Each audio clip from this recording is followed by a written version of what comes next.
नमस्कार. मी प्रशांत फाटक. आज माघ कृष्ण प्रतिपदा अर्थात गुरुप्रतिपदा शके 1947 सादर करत आहोत ठाणे वार्ता. पाहुयात काही ठळक घडामोडी. EVM विरोधात वंचित बहुजन आघाडीचा प्रांत कार्यालयावर जन आक्रोश मोर्चा. एकनाथ शिंदे यांच्याकडनं लाडक्या बहिणींना लॉटरी, महिलांसाठी महापौरपद आरक्षित नसतानाही शिवसेनेकडून लाडक्या बहिणींची वर्णी आणि सर्कस रद्द झाल्याने भूमिपुत्र मैदान खेळाडूंकरता पुन्हा खुले.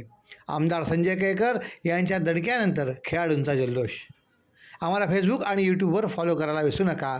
तर पाहूया काही ठळक घडामोडी विस्तृतपणे, पण काही क्षणातच. रोज रोज तेच राजकीय कार्यक्रम बघून कंटाळलात ना? अहो, मग ठाणे वार्ता श्रीस्थानक आता तुम्हाला नवनवीन कार्यक्रमांचा आनंद लुटण्याची संधी देते. आपल्या घरातील लग्न, मुंज, कोणतंही शुभकार्य अशा विविध घटनांचा आनंद आपण ठाणे वार्ता श्रीस्थानक वाहिनीवर लुटू शकता आणि सगळ्यांपर्यंत पोहोचवू शकता. यासाठी फक्त एवढंच करायचं, या दूरध्वनी क्रमांकावर संपर्क साधायचा. आपले कार्यक्रम आमच्यापर्यंत सगळ्यांपर्यंत पोहोचवायचे. आपण पाहत आहात श्रीस्थानक वाहिनी, ठाणे जिल्ह्याचं मुख्य व्यासपीठ. ठाणे वार्ता पहा श्रीस्थानक वाहिनीवर.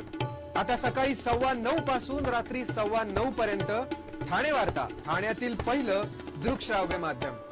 ठाणे वार्ता आणि श्रीस्थानक वाहिनीचं लाईव्ह स्ट्रीमिंग. ठाणेवार्ता.com वरील लाईव्ह स्ट्रीमवर क्लिक करा आणि अगदी मोबाईलवरही ठाणे वार्ता श्रीस्थानक वाहिनीचा आनंद लुटा. यासाठी आमचं ॲप डाउनलोड करा. ठाणे वार्ता पहा श्रीस्थानक वाहिनीवर. आता सकाळी 9:15 पासून रात्री 9:15 पर्यंत ठाणे वार्ता, ठाण्यातील पहिलं दृकश्राव्य माध्यम. आपण पाहत आहात श्रीस्थानक वाहिनी, ठाणे जिल्ह्याचं मुख्य व्यासपीठ. EVM मशीनच्या वापराविरोधात वंचित बहुजन आघाडीच्या वतीने आज प्रांत कार्यालयावर जोरदार जन आक्रोश मोर्चा काढण्यात आला. निवडणूक प्रक्रियेत पारदर्शकता राहावी आणि लोकशाही अबाधित राहावी यासाठी मतपत्रिकेद्वारे निवडणुका घेण्यात याव्यात अशी प्रमुख मागणी यावेळी करण्यात आली. या मोर्चात वंचित बहुजन आघाडीचे पदाधिकारी, कार्यकर्ते तसेच नागरिक मोठ्या संख्येने सहभागी झाले होते. EVM हटवा, लोकशाही वाचवा, वोट चोर गादी चोर अशा घोषणांनी आंदोलनकर्त्यांनी आपला रोष व्यक्त केला. यावेळी आंदोलनकर्त्यांनी प्रांत अधिकाऱ्यांना निवेदन सादर केले. EVM मशीनबद्दल असलेल्या शंकांची दखल घ्यावी आणि केंद्र सरकारकडे या मागण्या पोहोचवाव्यात अशी विनंती यावेळी करण्यात आली. जेजुरीचा खंडोबा हे संपूर्ण महाराष्ट्राचे कुलदैवत आहे. या लोकदैवताच्या वर्षभरात अनेक यात्रा भरतात. प्रत्येक यात्रेला वेगळी प्रथा आणि वेगळं महत्त्व आहे. माघ पौर्णिमेच्या दुसऱ्या दिवशी खंडोबा मंदिराच्या शिखराला काठी टेकवण्याचा मानाचा कार्यक्रम पार पडतो. या सोहळ्यात संगमनेरचे होलम, बारामती तालुक्यातले सुपे येथील खैरे आणि होळकर यांच्या ऐतिहासिक काळापासूनच्या मानाच्या शिखरकाठ्या तसेच 50हून अधिक गावोगावच्या शिखरकाठ्या जेजुरी गडावर येऊन देवभेट घेतात. खंडोबा मंदिराच्या शिखराला मानाच्या काठ्या टेकवण्यात आल्या आणि हा सोहळा पाहणाऱ्यांच्या डोळ्याचे पारणे फेडणारा ठरला. मानाच्या काठ्यांच्याबरोबर अनेक प्रासादिक काठ्यांनी शिखरकाठी यात्रेचा मान घेतला. यावेळी मंदिर परिसरात उपस्थित भाविकांनी एक जल्लोष केला.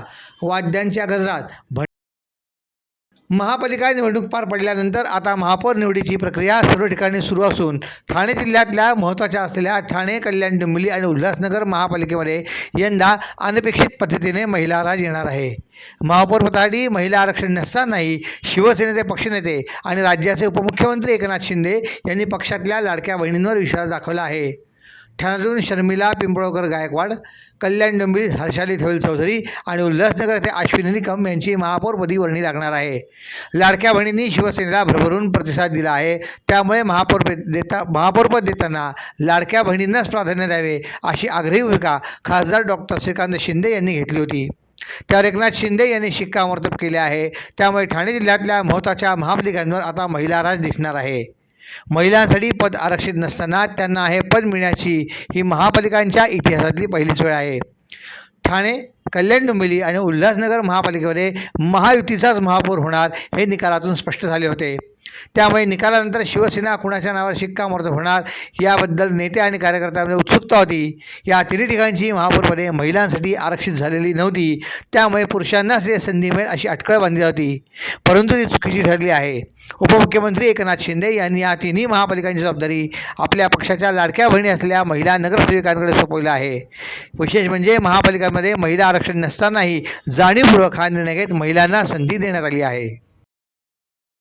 मुंबईतही शिवसेनेच्या महिलांचा वरचष्मा राहिला असून मुंबई महापालिकेतही शिवसेनेच्या 29 पैकी 19 महिला नगरसेविका झाल्या आहेत. मुंबईतील युतीच्या वाटाघाटीत शिवसेना 90 जागा मिळाल्या होत्या, त्यापैकी 63 जागी शिवसेनेने महिला उमेदवार दिल्या होत्या हे विशेष. तर नगराध्यक्षपदांवरही महिलांचाच वरचष्मा असून नगरपालिकेच्या निवडणुकीत शिवसेनेचे 60 नगराध्यक्ष निवडून आले, त्यापैकी 33 महिला आहेत. त्यामुळे शिवसेनेत नगरपालिकांमध्येही लाडक्या बहिणींचे राज्य कायम राहणार आहे. रोज रोज तेच राजकीय कार्यक्रम बघून कंटाळलात ना? अहो मग ठाणे वार्ता श्रीस्थानक आता तुम्हाला नवनवीन कार्यक्रमांचा आनंद लुटण्याची संधी देते. आपल्या घरातील लग्न, मुंज, कोणतंही शुभकार्य अशा विविध घटनांचा आनंद आपण ठाणे वार्ता श्रीस्थानक वाहिनीवर लुटू शकता आणि सगळ्यांपर्यंत पोहोचवू शकता. यासाठी फक्त एवढंच करायचं, या दूरध्वनी क्रमांकावर संपर्क साधायचा. आपले कार्यक्रम आमच्यापर्यंत सगळ्यांपर्यंत पोहोचवायचे. आपण पाहत आहात श्रीस्थानक वाहिनी, ठाणे जिल्ह्याचं मुख्य व्यासपीठ. ठाणे वार्ता पहा श्रीस्थानक वाहिनीवर. आता सकाळी 9:15 पासून रात्री 9:15 पर्यंत ठाणे वार्ता, ठाण्यातील पहिलं दृकश्राव्य माध्यम. ठाणे वार्ता आणि श्रीस्थानक वाहिनीचं लाईव्ह स्ट्रीमिंग ठाणेवार्ता.com वरील लाईव्ह स्ट्रीमवर क्लिक करा आणि अगदी मोबाईलवरही ठाणे वार्ता श्रीस्थानक वाहिनीचा आनंद लुटा. यासाठी आमचं ॲप डाउनलोड करा. ठाणे वार्ता पहा श्रीस्थानक वाहिनीवर. आता सकाळी 9:15 पासून रात्री 9:15 पर्यंत ठाणे वार्ता, ठाण्यातील पहिलं दृकश्राव्य माध्यम. आपण पाहत आहात श्रीस्थानक वाहिनी, ठाणे जिल्ह्याचं मुख्य व्यासपीठ. आमदार संजय केळकर यांच्या पुढाकारातनं स्थानिक लोकांच्या सहभागातनं अतिक्रमणमुक्त झालेले भूमिपुत्रांचे मैदान नियोजित सरकशेमुळे 2 महिने शेकडो खेळाडूंसाठी बंद होणार होते. मात्र भाजपा आमदार केळकर यांच्या दणक्याने सर्कस रद्द करण्यात आली असून खेळाडूंनी जल्लोष केला आहे. 5 वर्षापूर्वी अतिक्रमण आणि कचऱ्यामुळे कळवातल्या भूमिपुत्र मैदानाची दुरावस्था आली होती. भविष्यात येथे कचऱ्याचे डम्पिंग निर्माण होण्याची भीती स्थानिक व्यक्त करत होते. हे मैदान मोकळे झाल्यास कळव्यातल्या शेकडो मुलांना, खेळाडूंना हक्काचे मैदान मिळणार होते. आमदार संजय केळकर यांच्या निदर्शनास ही बाब आणून दिल्यानंतर त्यांनी लोकचळवळ सुरू केली आणि लोकसहभागाचे आवाहन केले. 40+ टीमचे रणजित पाटील, अशोक भोईर आणि त्यांच्या सहकाऱ्यांसह येथील नागरिकांनी प्रतिसाद देत लोकसहभागातून हे मैदान मोकळे करण्यात आले. गेली 4 वर्षे या मैदानात सुमारे 500 विद्यार्थी आणि खेळाडू या मैदानाचा लाभ घेत असल्याची माहिती केळकर यांनी दिली. ही जागा जिल्हा प्रशासनाच्या अखत्यारीत असल्याने एका सर्कशीला 2 महिन्यांकरता हे मैदान देण्याचा निर्णय प्रशासनाने घेतला. ही बाब नागरिकांनी आणि खेळाडूंनी केळकर यांच्या कानी घालून हा निर्णय रद्द करण्याची मागणी केली. श्री केळकर यांनी तत्काळ जिल्हाधिकाऱ्यांशी बोलून हा निर्णय रद्द करण्यास भाग पडले. ही सर्कस रद्द झाल्याने शेकडो खेळाडूंना हे मैदान पुन्हा मोकळे झाले असून त्यांनी जल्लोष केला आहे. नवी मुंबई महानगरपालिकेच्या महापौर आणि उपमहापौर पदांसाठी आज शिवसेना एकनाथ शिंदे गटाकडून उमेदवारी अर्ज दाखल करण्यात आले आहेत.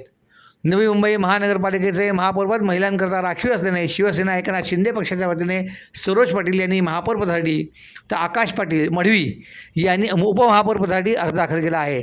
नवी मुंबई महानगरपालिकेत एकूण 111 नगरसेवक असून भाजपकडून 65 नगरसेवक निवडून आले आहेत. एका अपक्ष नगरसेवकाच्या पाठिंब्यामुळे भाजपाची संख्या 66 झाली आहे. शिवसेना एकनाथ शिंदे गटाकडे एकूण 42 नगरसेवक, तर शिवसेना उद्धव बाळासाहेब ठाकरे गटांकडे 2, तर मनसेकडे 1 नगरसेवक आहे. महापौर आणि उपमहापौरपदाकरता बहुमताकरता 52 नगरसेवकांची आवश्यकता असून भाजपने बहुमताचा आकडा ओलांडला आहे. महापौर व उपमहापौरपदाची निवडणूक येत्या 5 फेब्रुवारी रोजी होणाऱ्या विशेष सर्वसाधारण सभेत होणार आहे. दरम्यान भाजपकडूनही आज अर्ज दाखल करण्यात आले आहेत. भाजपच्या वतीने गटनेते सागर नाईक यांच्यासह महापौरपदाकरता सुजाता पाटील यांनी अर्ज दाखल केला आहे, तर उपमहापौरपदासाठी दशरथ भगत यांनी उमेदवारी अर्ज दाखल केला आहे. 12 वर्षीय मुलाचा उपचारादरम्यान मृत्यू झाल्याची धक्कादायक घटना समोर आली आहे. मागील 1 वर्षात भिवंडी शहरात तब्बल 11,037 नागरिकांना श्वानदंशाची आकडेवारी समोर आली आहे. हमीद सद्दाम खान असे श्वानदंशाने मृत्यू झालेल्या मुलाचे नाव आहे.